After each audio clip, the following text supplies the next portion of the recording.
സമീപകാലത്ത് കേരളം കണ്ട ഏറ്റവും വലിയ സമാനതകളില്ലാത്ത തട്ടിപ്പിന്റെ ചുരുൾ അഴിഞ്ഞു വീഴുകയാണ്. പകുതി വിലയ്ക്ക് സ്കൂട്ടർ വാഗ്ദാനം ചെയ്ത് തട്ടിപ്പ് നടത്തിയ കേസിലെ മുഖ്യപ്രതി അനന്തുകൃഷ്ണൻ തട്ടിപ്പ് പണം ഉപയോഗിച്ചത് സ്വന്തം സാമ്പത്തിക അടിത്തറ വികസിപ്പിക്കാനാണ്. മുന്തിരിത്തോട്ടങ്ങളും തെങ്ങിൻ തോപ്പും സഹോദരിമാരുടെയും അമ്മയുടെയും പേരിൽ ഭൂമിയുമൊക്കെ വാങ്ങിക്കൂട്ടി സുരക്ഷിതമായി മുന്നോട്ടു പോകുമ്പോഴാണ് അനന്തുകൃഷ്ണൻ ജയിലിലാവുന്നത്. പ്രതിക്ക് ഉന്നത രാഷ്ട്രീയ ബന്ധങ്ങളുണ്ട് എന്നാണ് പോലീസ് കോടതിയിൽ സമർപ്പിച്ച റിമാൻഡ് റിപ്പോർട്ടിൽ പറയുന്നത്.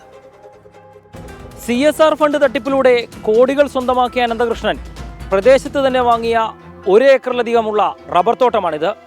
ഇത്തരത്തിൽ നിരവധി ഭൂമികളാണ് ഈ പ്രദേശത്ത് സ്വന്തം പേരിലും ബന്ധുക്കളുടെ പേരിലുമായി അനന്തകൃഷ്ണൻ വാങ്ങിക്കൂട്ടിയിരിക്കുന്നത്.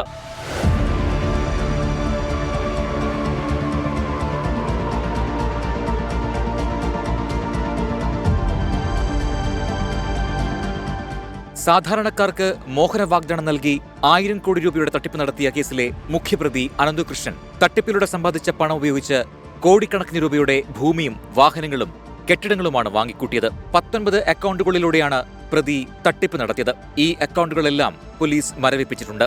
സ്വന്തം വീടിനടുത്ത് വാങ്ങിയ ഈ റബ്ബർ തോട്ടവും സഹോദരിയുടെ വീടിനടുത്ത് വാങ്ങിയ സ്ഥലങ്ങൾക്കുമെല്ലാം മോഹവിലയാണ് നൽകിയത്. അഡ്വാൻസായി മുഴുവൻ പണവും നൽകി 2 ഭൂമി വാങ്ങിയെങ്കിലും അതിന്റെ രജിസ്ട്രേഷൻ നടക്കുന്നതിന് മുൻപ് പ്രതി അഴിക്കുള്ളിലായി. മുൻപ് തട്ടിപ്പ് കേസിൽ ജയിലിൽ പോയിട്ടുള്ള അനന്തകൃഷ്ണനെ കുറിച്ച് നാട്ടുകാർക്കും നല്ലതല്ല പറയാനുള്ളത്. അത് ഇതുപോലെ മനുഷ്യനോ അങ്ങനെയുണ്ടോ പല പരിപാടികളാണ്. 2018-19 അങ്ങോട്ടാന്ന് തോന്നുന്നു ഒന്ന് പോയത്. അതിന് മുമ്പ് വേറെ പോയിട്ടുണ്ട്. പലർക്കും പൈസ കൊടുക്കാണ്ടെന്നറിയാം.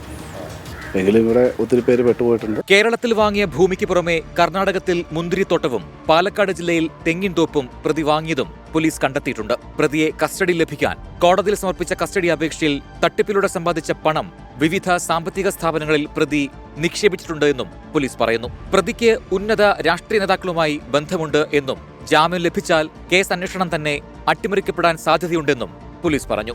ജയിലിനകത്തുള്ള പ്രതിയെ ജയിലിന് പുറത്തുനിന്ന് വലിയ രീതിയിൽ സഹായിക്കാൻ കഴിയുന്ന രാഷ്ട്രീയ നേതാക്കൾ ആരൊക്കെയാണ് എന്ന ചോദ്യവും ഉയരുന്നുണ്ട്. 5 ദിവസത്തെ കസ്റ്റഡി കാലയളവിൽ പ്രതിയെ പരമാവധി ചോദ്യം ചെയ്ത് കൂടുതൽ വിവരങ്ങൾ ശേഖരിക്കാനാണ് പോലീസിന്റെയും തീരുമാനം. പ്രതിയുടെ കയ്യിൽ നിന്ന് പിടിച്ചെടുത്ത ഇലക്ട്രോണിക് ഉപകരണങ്ങളിൽ കേസുമായി ബന്ധപ്പെട്ട വിവരങ്ങൾ ഉണ്ടാകും എന്നാണ് പോലീസിന്റെ പ്രതീക്ഷ.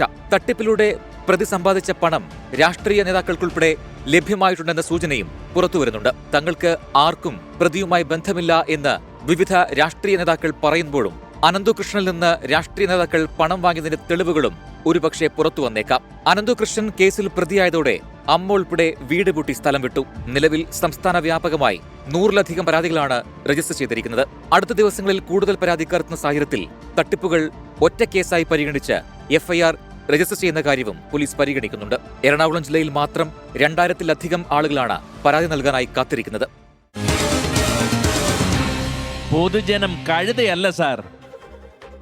നിരവധി പേരാണ് തട്ടിപ്പിനിരയായിരിക്കുന്നത്. നിരവധി പേർക്കാണ് പണം നഷ്ടമായിരിക്കുന്നത്. എന്താണ് ഇതുമായി ബന്ധപ്പെട്ട് ഈ തട്ടിപ്പിനിരയായവർക്ക് പറയാനുള്ളത് എന്ന് കേൾക്കാം. ഇന്നും പോലീസ് സ്റ്റേഷനുകളിലേക്ക് ഈ തട്ടിപ്പുമായി ബന്ധപ്പെട്ടുള്ള പരാതി പ്രവാഹമായിരുന്നു. ജനങ്ങളുടെ പ്രതികരണത്തിലേക്ക്. സാധാരണക്കാരനെ പെടുത്തണല്ലേ ഇതിനകത്ത് ഓരോ കാര്യങ്ങൾ സ്പോൺസർ ചെയ്തിട്ട് അതിൽ വീഴാതെ പരമാവധി ശ്രമിക്കുക. ഇനിയുള്ള കാര്യങ്ങളിലൊക്കെ നടപടി ഇതൊക്കെ എല്ലാവർക്കും കൈയുണ്ടാവും. അല്ലെങ്കിൽ ഇതൊക്കെ തുടക്കത്തിൽ തന്നെ പിടിക്കാവുന്ന കേസല്ലേ. കുറച്ച് പേർക്ക് ഇത് കൊടുത്ത് അവർ സൂചിപ്പിച്ചാലല്ല, പിന്നെ ബാക്കിയുള്ള ആൾക്കാർക്ക് കിട്ടാണ്ട് വന്നപ്പോഴാണ് പ്രശ്നം വന്നത്. നമ്മളത് വളരെ ശ്രദ്ധിച്ചത് കൈകാര്യം ചെയ്യേണ്ട കാര്യമാണ്. ഇപ്പം നമ്മൾ പ്രതീക്ഷിക്കാത്ത രീതിയിലുള്ളൊരു തട്ടിപ്പാണത്. പൊതുജനങ്ങൾ കൂടുതൽ അതിൽ ശ്രദ്ധിക്കണം. പൊതുജനങ്ങൾക്ക് കൂടുതൽ ഇതിനെക്കുറിച്ചുള്ള കാര്യങ്ങളെല്ലാം പേപ്പറിൽ കൂടി നമുക്ക് അറിയാൻ സാധിക്കണം. കൂടുതലായിട്ടുള്ള കാര്യങ്ങൾ ഇപ്പം നമുക്കൊക്കെ കുറച്ച് മൊബൈലൊക്കെ യൂസ് ചെയ്യുന്നത് കൊണ്ട് നമുക്ക് ആ മൊബൈൽ വഴി കുറച്ച് അവെയർ ആവും. അല്ലാത്ത സാധാരണ ജനങ്ങൾക്കാണെങ്കിൽ പത്രങ്ങൾ കൂടെയൊക്കെ കുറച്ച് അങ്ങനെ എന്തെങ്കിലുമൊക്കെ ആൾക്കാർ ഒന്നുകൂടി ബോധോടെ ആയി കഴിഞ്ഞാൽ സ്കാമിലൊന്നും കൂടെ രക്ഷപ്പെടാം. ഒന്നിന് വീണ് പോയില്ലെങ്കിൽ അവർക്ക് നല്ലത് അല്ലേ. അവർ ഒന്നുകൂടി കെയറായി നിന്നാൽ ഓക്കെ സെറ്റ്. പലരും പല വാഗ്ദാനങ്ങൾ ചിലപ്പോൾ എന്തെങ്കിലുമൊക്കെ പറഞ്ഞിട്ട് വരും. അപ്പൊ നമ്മുടെ ബുദ്ധി ഉപയോഗിച്ച് നമ്മളത് രക്ഷപ്പെടാൻ ശ്രമിക്കണം. CSR അടച്ച ഒരാളാണ് ഞാൻ. 63,000 രൂപ ഞാൻ അടച്ചിട്ടുണ്ട്.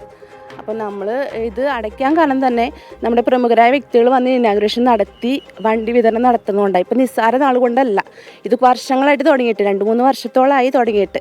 ഞാൻ ഫണ്ട് അടിച്ചിട്ട് ഇപ്പോൾ 1 വർഷത്തോളം ആവാറായിട്ടുണ്ട്.